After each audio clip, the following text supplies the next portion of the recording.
Actually, I would stretch that one a bit more.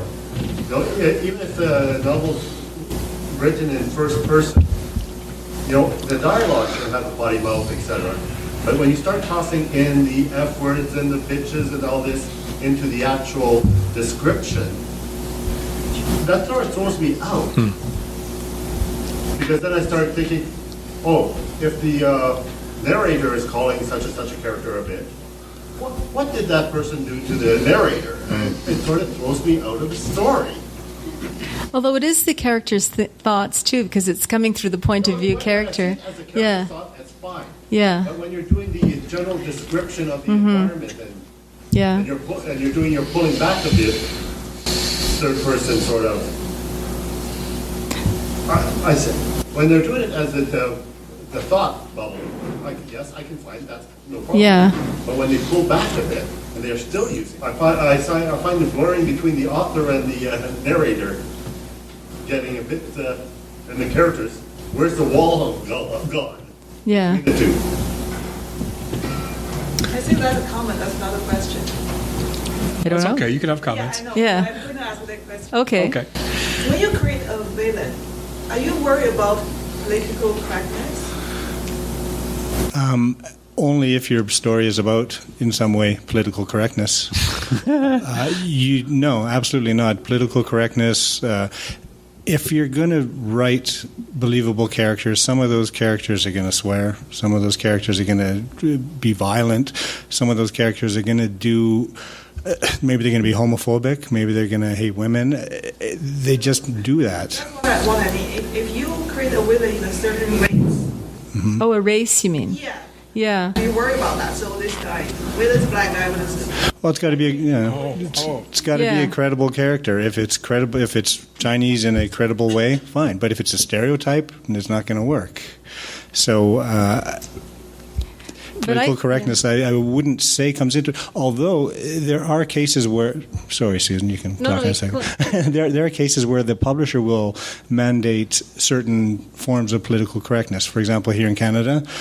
I have a friend who writes novels, and she wrote a novel that was set, I believe, in the 1960s, or 1950s or 60s.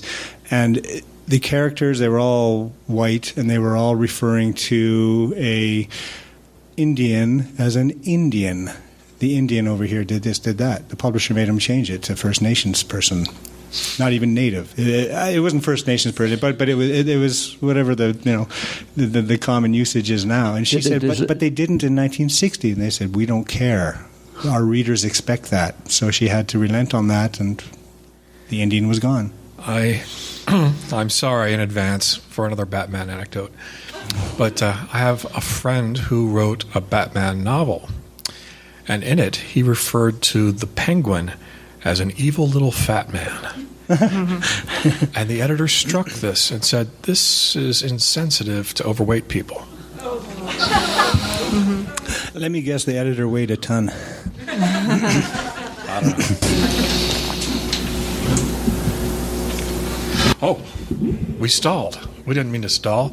I'll tell you what, it might be a little bit early, but shall we open it up to more questions? Does anyone have a question for anyone on the panel, or everyone? Explain a bit more the difference between a villain and an anti-hero. Oh, that's a good question. The difference between a villain and an anti-hero.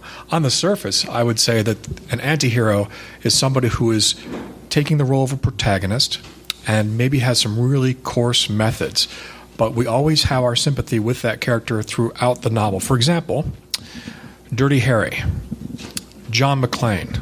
They're rough, they kill people, but they're clearly the hero from the beginning to the end. On the other hand, they're not the knight in shining armor or the cowboy in the white hat. There's rough stuff about them. They use some of the same methods as a villain. Would anyone like to elaborate on that?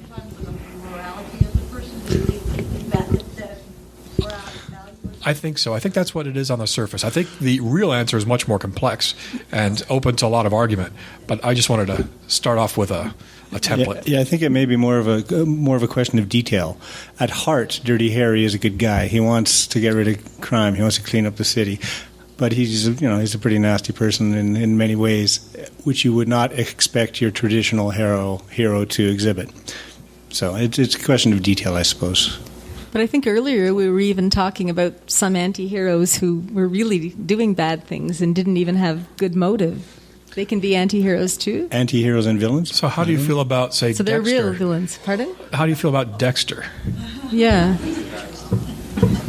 He only kills other killers. Yes, he has his moral. He does have his moral code, and I think it is the kind of moral code that makes a little difference there.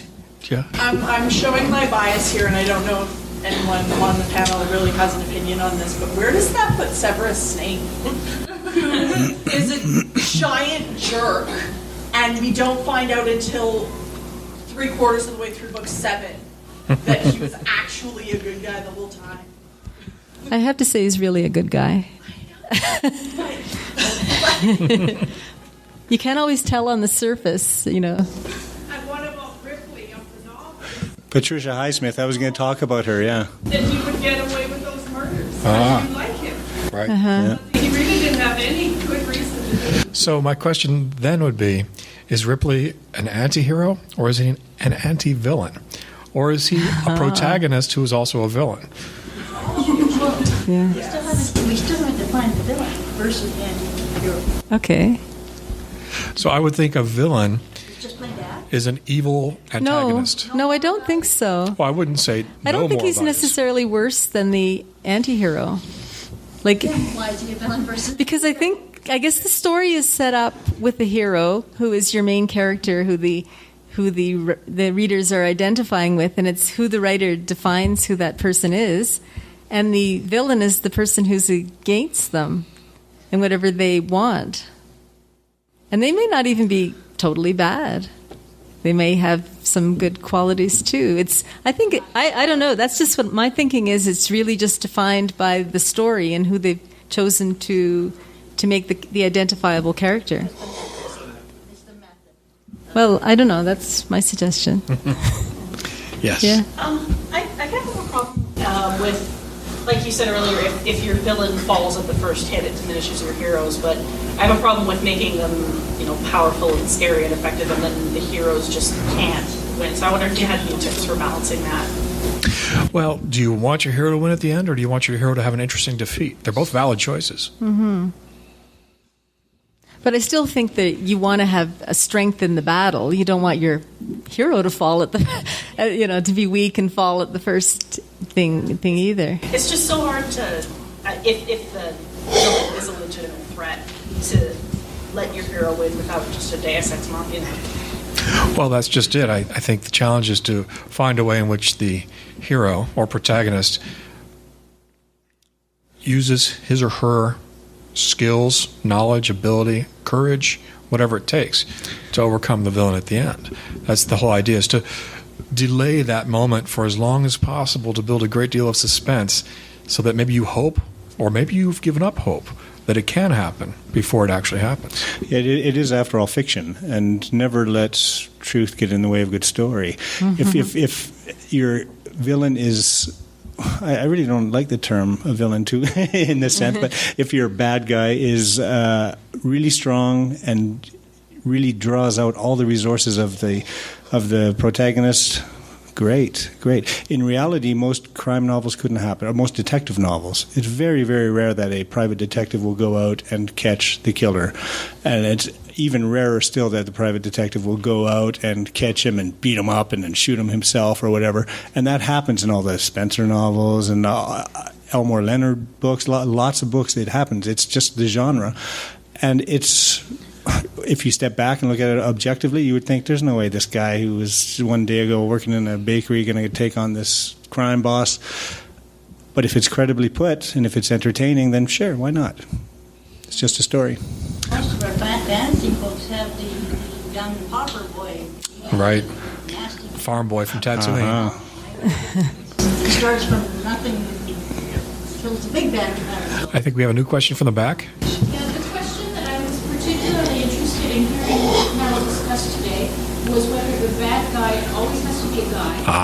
Also, we could push that a little. If you have a villain who's female, how might the psychology, motivations, or actions of that villain differ a bit from the male villain? So do villains always have to be male? And if they are female, how does their psychology differ from that of male villains. I'd like to talk about that. The villain Cordestry in this book right here, Mistress of the Topaz. Some of the stuff that she does is she has the ability, with some limits, to manipulate the thoughts of people. And so she's on a diplomatic mission where she's trying to get the king and queen of a very strategic country to stay on her side, and she. Instead of manipulating the king, she manipulates his wife, and she manipulates his wife by saying, if you make alliance with that other queen over there, she will murder your children.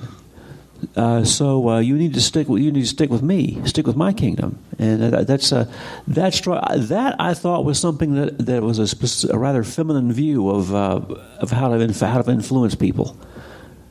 As it happened, the queen she was trying to manipulate was a very strong influence on her husband. So it was a way of manipulating him without getting to him directly.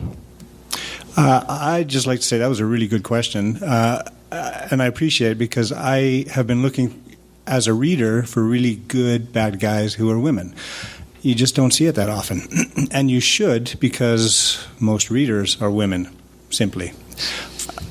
101 Dalmatians, Cruella de Vil. Yeah, right. Possibly, yes. It's a bit of a stock villain in that case, I'm afraid. Yeah. Well, in real life, speaking about murder mystery, which is the kind of genre I write, in real life, most people who kill are men, and I suppose in the stories, you're more likely to have more male killers, but certainly... Only because we get caught more often. Okay.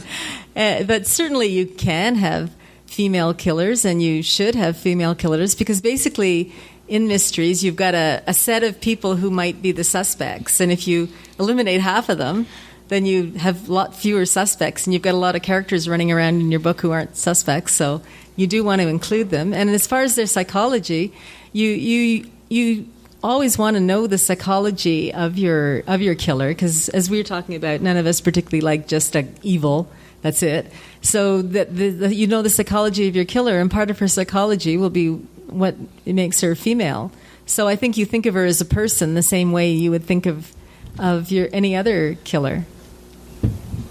Along those lines, wouldn't guy readers find that way more fascinating to have a female that you don't get that movie? Perhaps they would, because probably a lot of them love Catwoman and Cruella, and who else do we have? And your manipulator kind? I think a lot of them would like it just because they don't see it that often. It would be something fresh and new. And I'm sure it's done, and I'm sure there's some good examples. I would appreciate if someone would bring one up, but I can't really think of any. Cersei, Game of Thrones. Oh, there's a good example. It's a fantasy book? Or? Okay. Yes, definitely Game of Thrones is a fantasy. Okay. But... the question was, does it draw on the resourcefulness? I'm paraphrasing of the protagonist differently. You find in my genre, in crime fiction, there's a couple of writers, Janet Ivanovich and Sue Grafton, who write female lead characters, and they are wildly successful.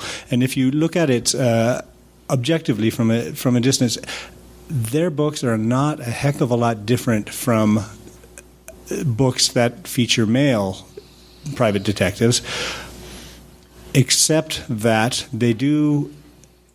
For example, Ivanovich's character, she's spunky, she's spry, she's always any conflict. She's always the underdog because she's the woman, right? And I think that gives it a certain difference right off the bat. Just you're more of an underdog, you're more likely to gain the trust of the reader, I think, or at least have the reader pull for you, because it's less likely that you're going to take out this big, huge obstacle in your way. So, yeah. Yes. Question. We write a crime fiction. Will you ever base that on a real story that is well known, everybody knows? Do you base it on your fiction? Well, you can, but you have to change it enough so that you're not going to get sued. I mean, yeah, it's either journalism or it's nonfiction or it's fiction. You're not going to fictionalize the Hindenburg. I mean, you can. I'm sure someone's probably done it, but you're going to have to change it so much that you'd wonder, why are you using this in the first place? So what I tend often do is cut out little clippings in the newspaper of a crime or something I read about that interests me, and I might use it to inspire a story, and you would use some aspects of it, but I probably wouldn't make it a recognizable crime particularly, and I think I'm more interested in letting my imagination go with it. I don't think I've really done that yet, actually used any material like that. But I think using a real story to just inspire you, it maybe does give readers a familiarity about it and a believability in a sense, because they've heard that this has happened in real life, something like it anyway. Further to that question, so what is the legality around the whole genre of true crime? Well, you can write, well, I'm not an expert on this, first of all, I should say, but you can write about a crime, no problem. You can write about something that's happened. You can use their names, but you're not passing it off as fiction. In order to write a truly good true crime novel, you have to do all the research and you have to interview all the people involved, and which means the killer, if possible, the victims' families. That's going to give it the ring of truth. There's nothing illegal about that. A killer cannot say, you cannot use my crime, you cannot use my name. You can use them, you just can't use them fictitiously and change them, or you can't use them in a manner that's libelous or slanderous, whatever the case may be. And it probably has to go through the publisher's lawyers and everything. For example, if the killer was not convicted of the third murder, you can't say in your crime fiction that he committed it. Well, of course, yeah. You can say the first, second, and fourth because after he was convicted of those. Other question? Like you said, you like the one that was human, right? What if you have a villain that's a demon, something that just kills just because you think it's funny, or? Well, going back to what I said in the beginning, I think a primal villain can work, something that we don't understand, like Darth Vader in the beginning of Star Wars. We don't. He's a force of nature or of evil, and we know that he's magical when he starts to choke people from a distance. It's only near the end when he starts to seem at all human. So I think that can work, some sort of archetypical villain. Although in that case, I think you're running the risk of his actually becoming more of a monster than a character. The other alternative is to treat that demon as a human being, in that it has emotions, desires, and characteristics that we recognize, to anthropomorphize that demon. And I think that's the much more common take for fantasy fiction, is to find what elements of humanity you want that demon to reflect. Is it something as simple and pure as anger or revenge? Those could work.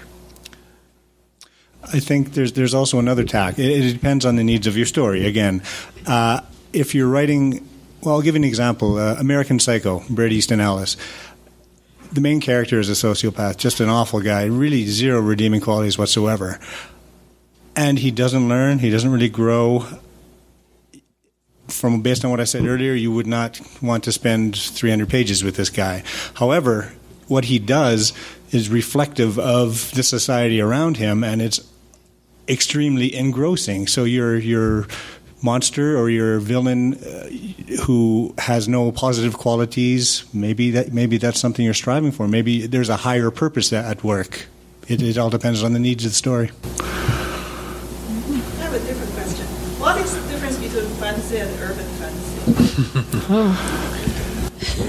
For purposes of marketing, urban fantasy is usually set in the contemporary era, and usually in a city. Not always, but usually in a city. And traditionally, especially in recent years, there's usually a romance element in urban fantasy. When you say fantasy in general, we're usually talking about alternate world fantasy, often on a medieval paradigm, dragons and wizards type of fantasy. Those are the main differences. But again, it's one of those things that you could argue all night long because there's so many details that you could fuss over.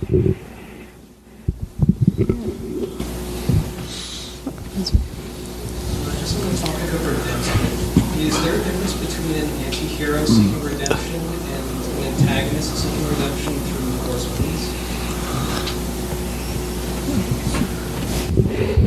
these? An antagonist, you mean? At the end? Yeah.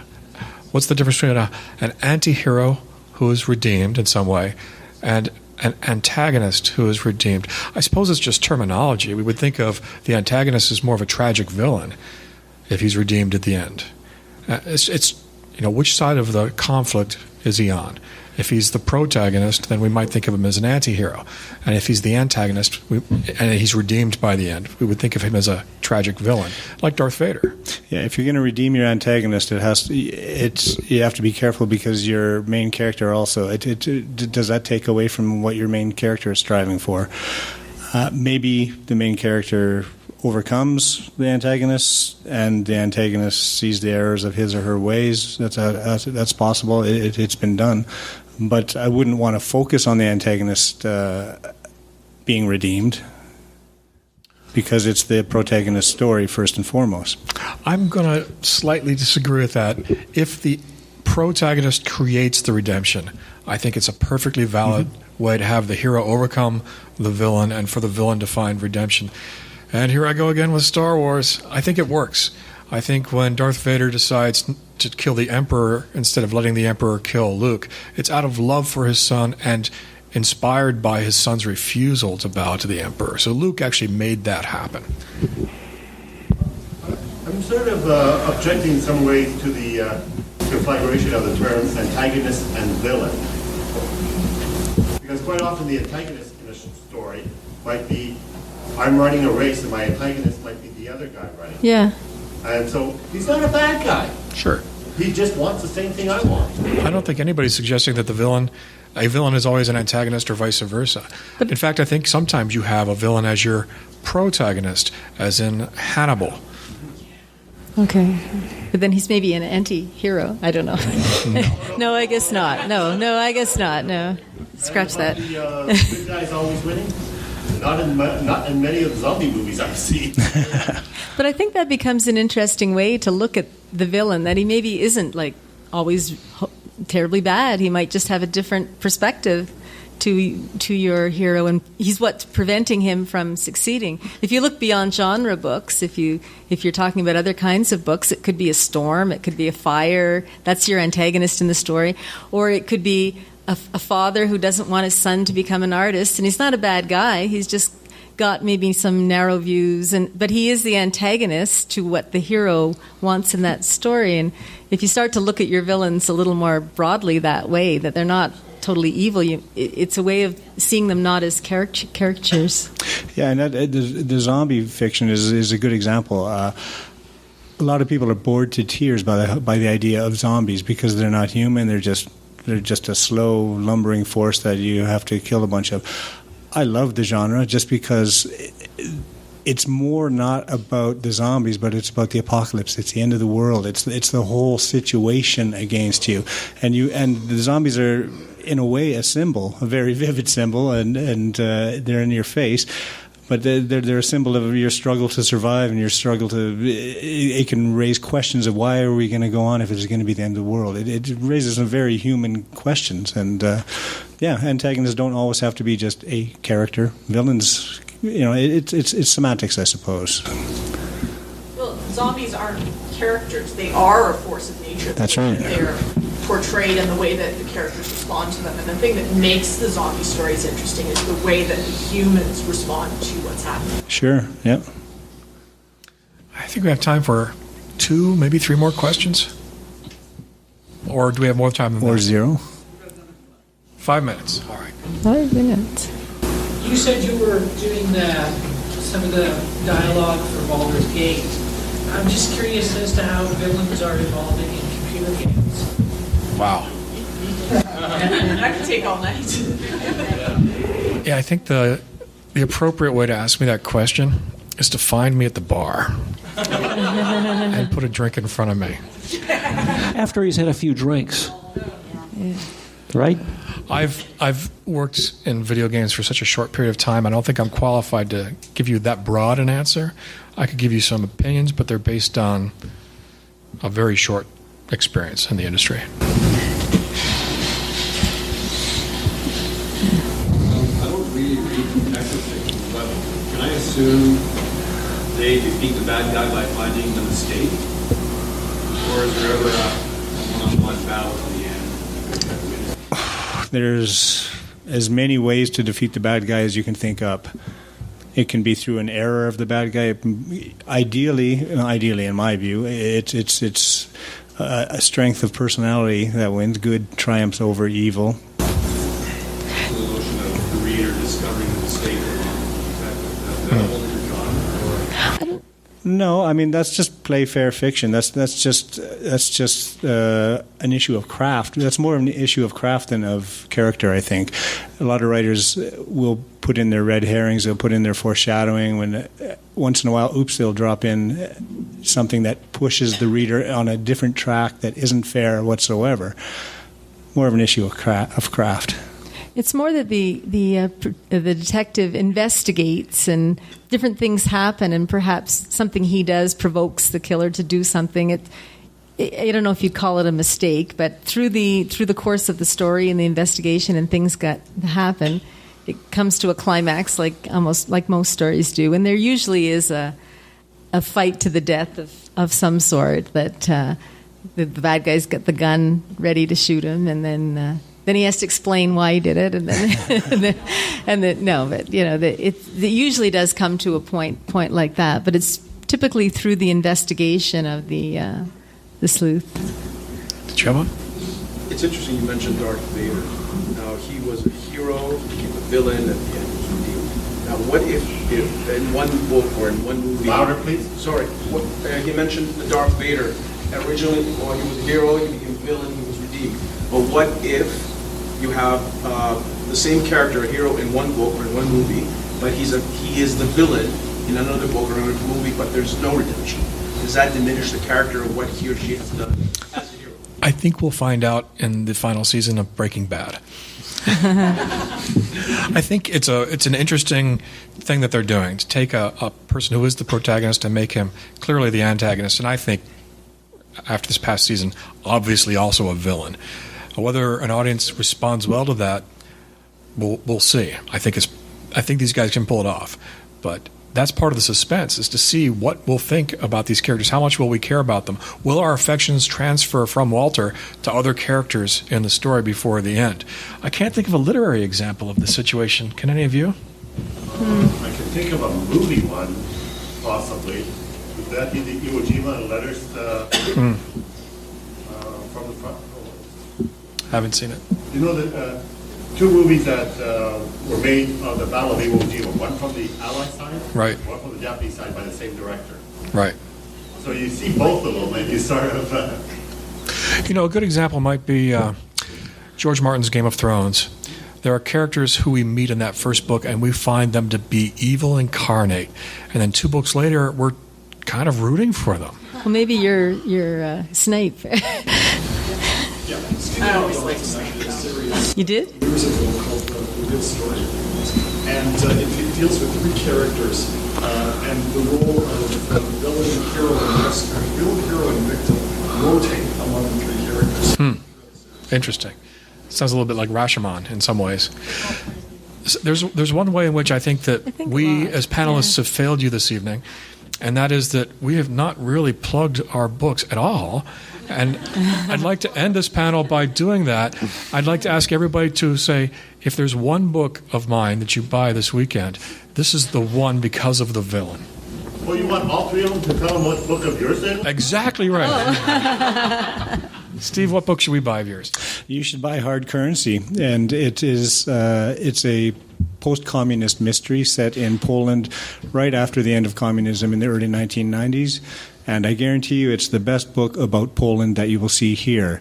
It's on the Owl's Nest table in the room over there. And if you're interested in hearing more of it, I'm going to be giving a reading tomorrow at, what time is it, Ron? Tomorrow, 11 or 12, something like that? We'll be giving a reading upstairs. In my case, you should go to the Double Dragon eBooks website and order either the paperback copy or the ebook of Mistress of the Topaz, and the villain in question is Cour d'Astrie, or as we should say, villainess. Well, I think you'd have to buy my novel Deadly Fall because it's the only one I have. So that's an easy choice for you. And as I said, it's set in Calgary, and it's all kinds of people that you might feel like you're meeting in Calgary, and the villain might be just someone sitting on your chair right here. And I didn't come prepared with my picture, but I do have some business cards if you'd like to take one. I'd be very happy for you to have one. Oh, that reminds me, I have business cards too. 2 out of my 3 most recent books, I don't tell you who the villain is right away. So I'm going to recommend Master of Devils. You meet the villain in the first chapter, and he's a tragic villain. Would he be Master of Devils by any chance? Most of my titles refer to more than one character, but he would certainly be one of the people that it refers to. Thank you all for joining us here tonight. I hope we see you at some of the parties tonight. Thank you.